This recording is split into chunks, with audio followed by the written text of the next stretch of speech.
Welcome back to The Price of Business. I'm your host, Kevin Price, talking to you about you and your business. I've been looking forward to having Vicky Oliver on the program. She wrote an article that you can find right now at usdailyreview.com about sticky workplace situations. And I love what you're doing with this whole generation gap. The generation gap, I think, probably the biggest generation gap in history was probably the baby boomers, particularly the Vietnam War era baby boomers versus their parents. But I tell you, this one's pretty big divide, wouldn't you say, Vicky? Yes. I mean, in the old days, old days, it used to be that the generation gap was between people and their own parents. Okay, but that generation gap seems to have completely disappeared, with the influx of helicopter parents. And instead, what we have is a generation gap at the workplace today. There are three generations of workers, and the millennials who are coming in have a big generation gap with the older workers, the baby boomers. Yeah, they do. And, it's one of Francis Schaeffer was one of my favorite writers. He's a Christian philosopher of the 20th century. He used to say it's not a generation gap, it's an education gap. And, really your article attests to that. It's not just an education gap, though. It's a cultural gap. It's almost like an influx of codependency designed to make this most recent generation permanently young. I love what you just said about the education gap because that is a huge part of it.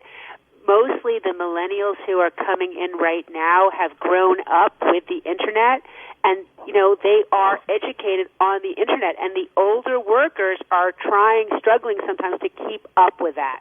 Yep, no question about it. So talk a little bit about this, sticky workplace situations.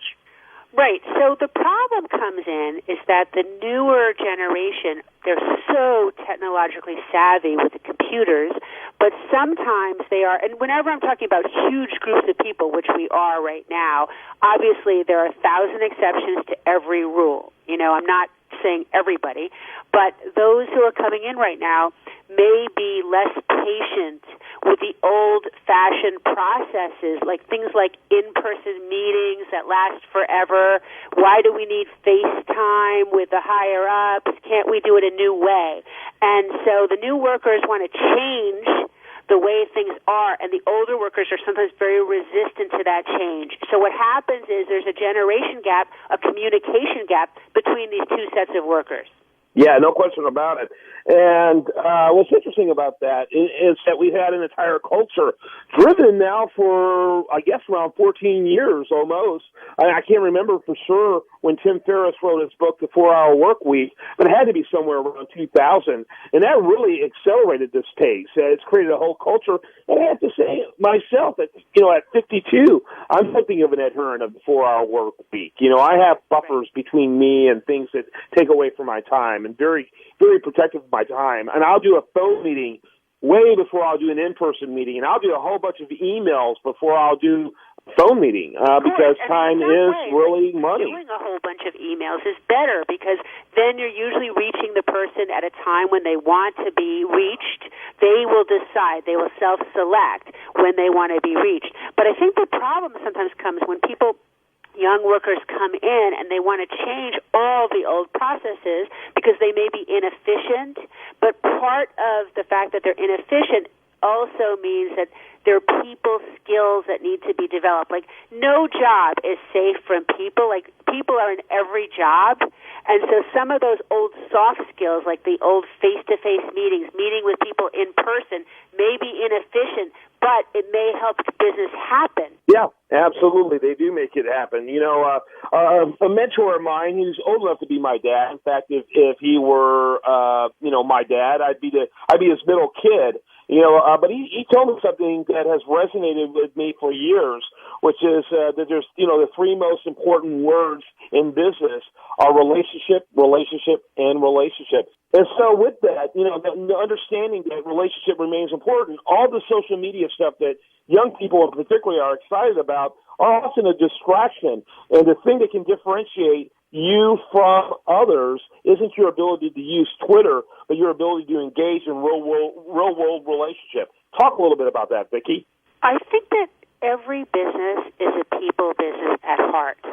You need people to hire you. You often need salespeople for sales functions, and every business at its heart is a people business, so it really helps to perfect the soft skills, like listening to people. Yeah, no question about it. We've got about a minute left. Why don't you go ahead and sum up the importance of this? And I want to remind the listener that right now this article is featured and also in the business section of U.S. Daily Review, the very topic Vicky and I are talking about. But sum it up for us. Well, today what we have is a generation gap in the workplace. It entails different communication styles and also, to your point earlier, different education, because the younger workers have grown up and are very technologically savvy. But part of being savvy is also being able to get along with people and to not change too much, learn the old way before reinventing it. Yeah. Vicky, thanks so much for being with us. Vicky Oliver, she's been our guest.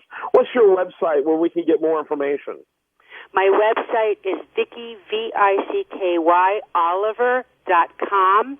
I've written 5 books, and they are described there.